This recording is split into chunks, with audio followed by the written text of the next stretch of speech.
една баба. Те имали голяма и хубава градина.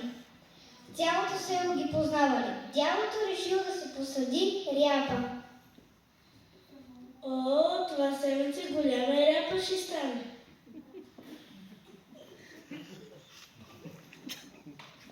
Минало лятото, дошла есента. Дядото решил да извади ряпата. О, на тази ряпа е дошло време да извадим. Дърпал, не можел да издърпа ряпата. Решил да викне бабата.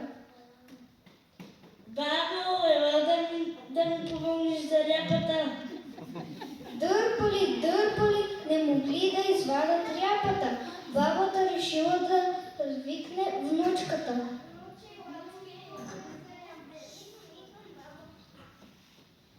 Дърпали, не могли да извадят ряпата. Внучката решила да викне кучето.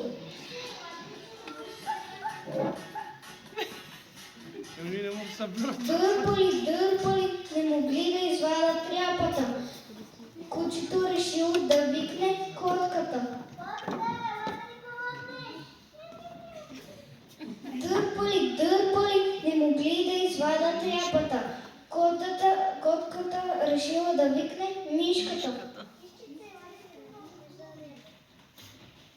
Дърпали, най-накрая могли да извадят ряпата. Браво! Дядото извадили ряпата, дядото поканял цялото село, бабата сготвила ряпата, 3 дни яли